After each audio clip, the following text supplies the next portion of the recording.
The arena was a living, breathing beast, consuming the oxygen in the room. 20,000 people were screaming, a chaotic symphony of cheers, boos, and the rhythmic stomping of feet that made the floorboards vibrate. It was the standard operating procedure for a night like this. The air was thick with the smell of popcorn, spilled beer, and high-octane anticipation. In the center of the ring, the current champion stood tall, basking in the heat of the lights, convinced that the world revolved entirely around her title reign. She was confident, perhaps even arrogant, holding the gold belt up like a shield that could protect her from anything. The commentary team shouted over the headset, trying to sell the narrative that this was the peak of the industry, that nothing could top this moment. But the universe has a funny way of humbling the confident. In the middle of a taunt, the lights didn't just dim, they died. It wasn't a flicker. It was a total, suffocating blackout. The darkness hit the arena so suddenly that the collective scream of 20,000 people was cut off in the throat. For a split second, there was confusion. Was it a technical glitch? A power failure? The noise leveled out into a low, nervous murmur. The darkness stretched on for 10 seconds, then 20. The producers in the back weren't scrambling. They were waiting. Anticipation shifted from excitement to a primal curiosity. In that black void, the audience lost their sense of time. They were no longer watching a show. They were waiting for a revelation. The air grew colder, heavy with a fabricated fog that began to roll out from the stage, invisible in the dark, but felt by everyone in the front row. The beast was holding its breath. Then the sound hit. It wasn't the screeching guitar riff or the heavy bass drop that usually signals a wrestler's arrival. It was a single, sustained violin note, sharp and piercing, cutting through the darkness like a knife. A single spotlight snapped on, not on the stage, but focusing on the thick, swirling fog at the top of the ramp. The fog churned violently, glowing with a soft, ethereal purple hue. The crowd, usually conditioned to explode the moment they recognized a theme song, did something unprecedented. They didn't cheer, they gasped. It was a collective intake of breath that sucked the air out of the stadium. Through the mist, a silhouette emerged. It was minimalist, just a shadow against the backlight, but the posture was unmistakable. The way she held her head, the slight tilt of the shoulders, it was a body language that hadn't been seen in this ring for years. She stepped forward, and the pyro didn't explode with a bang. It sizzled, creating a curtain of sparks that rained down silently around her. As she walked through the fire, the light hit her face. The recognition rippled through the crowd. But instead of the pop, that massive explosion of noise WWE craves, there was a stunned silence. It was the silence of disbelief. It was the silence of seeing a ghost. She stood at the top of the ramp, looking out at the sea of faces, and didn't smile. She didn't pose, just existed. In that moment, the silence was heavier than any cheer could ever be. It was respect, fear, and shock distilled into a single quiet moment. She had returned, and she didn't need to ask for their attention. She had taken it by simply standing there. Inside the squared circle, the dynamic had shifted violently. The current champion, who just moments ago looked like a titan carved from marble, now looked small. The camera zoomed in, capturing the subtle twitch in her eye, the way her grip on the championship belt loosened just a fraction. This is the part of the story the cameras often miss: the psychological dismantling of an opponent before a single punch is thrown. The champion wasn't facing a challenger. She was facing a legacy. She shifted her weight from one foot to the other, a telltale sign of insecurity. The returning icon began her walk down the ramp. It was slow, methodical, almost predatory. She didn't slap the hands of the fans over the barricade. She walked a straight line, her eyes locked on the ring. Every step she took seemed to shrink the ring for the woman standing inside it. The champion tried to sneer, tried to put on the brave face required by the script, but the human reaction betrayed her. She swallowed hard, her throat dry. The silence of the crowd made the squeak of the challenger's boots on the mat sound like thunderclaps. This wasn't just a match setup. It was a reality check. The champion realized that her reign, her accolades, and her carefully curated image were being overshadowed by mere presence. She retreated to the turnbuckle, putting physical distance between herself and the woman climbing the steel steps. It was a visual representation of the hierarchy shifting in real time. The Predator had entered the enclosure, and for the first time in her career, the champion realized she was merely the prey. High above ringside, the commentary team was trapped in their own stunned paralysis. Usually, these moments are filled with hyperbolous shouting about electrifying moments in history in the end making. But the lead commentator, a veteran who had called matches for 30 years, had lowered his headset. He sat there, staring at the monitor, his mouth slightly open. The producers were screaming in his ear to say something, to sell the moment, to drive the hashtag, but he couldn't find the words. The audio feed went dead air for a solid 8 seconds in eternity in television. When he finally spoke, his voice was barely a whisper.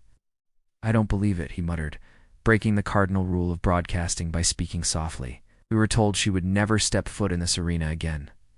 The color commentator, usually quick with a statistic or a witty quip, was scrolling frantically through his notes, realizing that everything they had prepared for tonight was now irrelevant. The script had been burned. Social media, meanwhile, had crashed.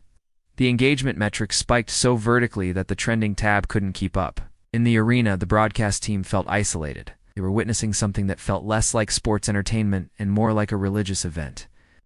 They zoomed the cameras in on the fans. In the front row, grown men with hands over their mouths, children looking confused by the gravity of the adults' reactions. The broadcast wasn't leading the emotion anymore. It was chasing it. The story had escaped the control of the narrators, and for a live television show, that is the most terrifying and exhilarating place to be. The silence had infected the millions watching at home, pulling them to the edge of their sofas. Just behind the heavy velvet curtain, in the area known as the gorilla position, the atmosphere was a mix of high-stakes panic and euphoric relief.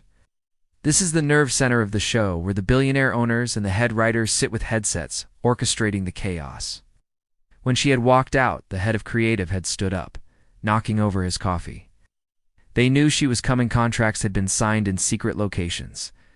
Non-disclosure agreements were thicker than phone books, but knowing it and seeing it were two different things. The producer in charge of timing was yelling commands that nobody was following. "Cue the music. Cut the music. Get a close-up on her eyes." The carefully timed segment sheet detailing exactly when the commercial break should hit was thrown into the trash. You don't cut to commercial when a god walks amongst mortals. The executives looked at the monitors, watching the crowd reaction. They weren't looking for cheers. They were looking for engagement, and the silence was the highest form of it. One executive leaned back, a rare smile cracking his stressed face. He knew they had just won the ratings war for the next year in a single minute, but there was also fear. The returning star had a reputation for being uncontrollable, for blurring the lines between the script and reality. As she stood in the ring, delaying her promo, ignoring the cues to speak, the people in Gorilla held their breath. She was driving the car now. They were just passengers. The power dynamic of the entire company had shifted from the office to the ring, and everyone in the headset knew that the next 5 minutes would define the future of the brand. Deep in the bowels of the arena, the locker room was usually a loud, raucous place, filled with athletes taping up wrists, complaining about travel, and laughing at inside jokes. Now it was a graveyard. A single monitor mounted on the wall showed the feed from the ring. 20 wrestlers, the future of the business, were crowded around it. Some were sitting on benches, leaning forward with elbows on knees. Others stood with arms crossed, their faces unreadable. There was a palpable divide in the room. The younger generation, the ones who had only seen her matches on tape, looked on with wide-eyed admiration. To them, she was a myth made flesh, a standard they aspired to reach. But the veterans, the ones who had fought her, who had lost their spots to her in the past, felt a cold knot of anxiety in their stomachs. Her return meant less screen time for them. It meant the spotlight they had clawed for was about to be stolen by a ghost from the past. A distinct tension filled the air, a mixture of professional jealousy and undeniable respect. One wrestler, a rising star who had been promised a main event push, slowly unwrapped the tape from her wrists. She knew, without anyone saying a word, that her push was over. The hierarchy had been reset. They weren't just watching a return. They were watching their own career trajectories alter in real time. No one spoke. The sound of the crowd's silence on the television was the only noise in the room, a haunting reminder that in this business, you are only the main character until the true legend decides to come home. As she stood in the center of the ring, bathed in the harsh white spotlight, the world saw a titan. They saw the Empress, the Queen, the unshakable force. But inside the mind of the woman standing there, a different storm was raging. The silence of the crowd allowed her own thoughts to echo louder than she wanted.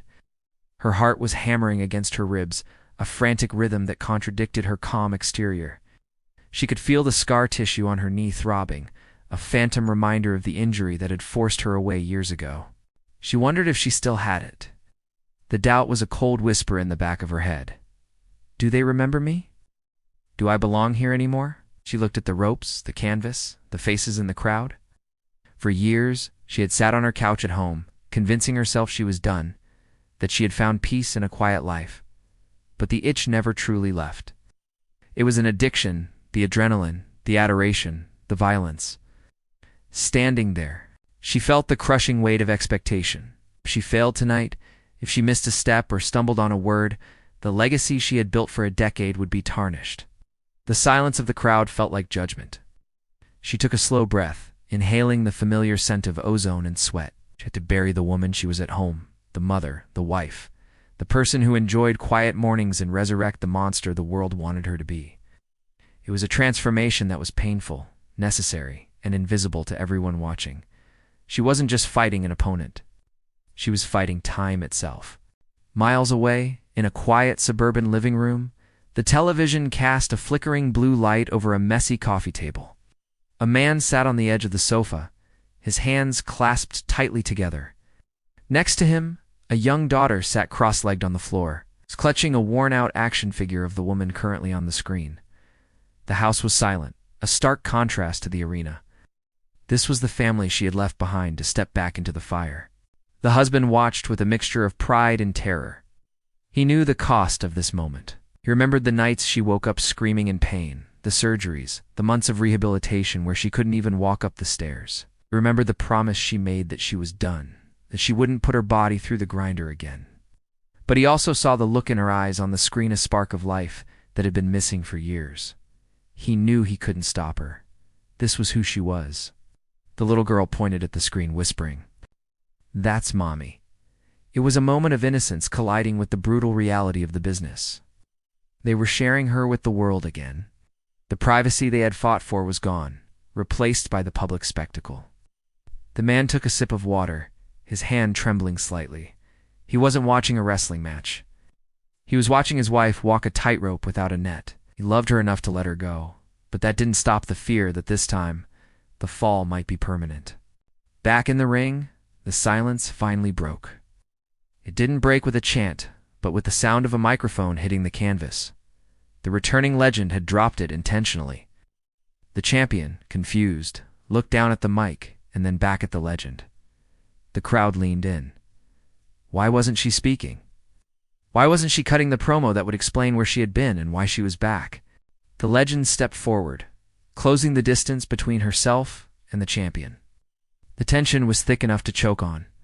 She reached out, her hand moving slowly, toward the championship belt resting on the champion's shoulder. The champion flinched, preparing for a fight, muscles coiled to strike. But the legend didn't strike. Instead, she gently placed her hand on the gold plating of the belt. She looked at it with a mixture of fondness and sadness, tracing the etched metal with her thumb. Then, she looked the champion in the eyes. It wasn't a glare of intimidation. It was a look of validation. She nodded, a microscopic movement that the cameras barely caught. The crowd, confused, began to murmur. They wanted a fight. They wanted blood. They wanted the reclaim of the throne. But the legend simply patted the champion on the shoulder, turned around, and walked toward the ropes. The anticlimax was palpable. Confusion in the arena turned into a low rumble of dissatisfaction. Was that it? Was she leaving? The champion stood there, frozen, more rattled by the lack of violence than she would have been by a punch to the face. As she reached the top of the ramp, the legend turned back one last time. She looked at the ring, then at the fans. The camera zoomed in tight on her face. For the first time, she smiled, not the arrogant smirk of her character, but a genuine human smile. And then, the twist hit the audience like a cold wave. She hadn't come back to reclaim the title. She hadn't come back for one last run. She had come back to say goodbye properly. The silence at the beginning wasn't Shakit, was the universe giving her the space to let go. The realization washed over the crowd in waves. This wasn't a return, it was a retirement. The Empress realized that the silence she commanded was the ultimate victory. She didn't need the cheers anymore. She didn't need the belt to validate her worth. By walking away without throwing a punch, she proved she was bigger than the game. The screen faded to black as she vanished through the curtain, leaving the champion in the ring victorious yet somehow defeated. The champion had the belt, but the legend had the moment. The final shot wasn't of the wrestler, but of the empty ramp, the fog dissipating into nothingness. Silence returned, but this time it wasn't eerie. It was peaceful, restoring. It wasn't about the violence of the return. It was about the power of knowing when to walk away. She shut everyone up, not to hear herself speak, but to let the silence say what words never could.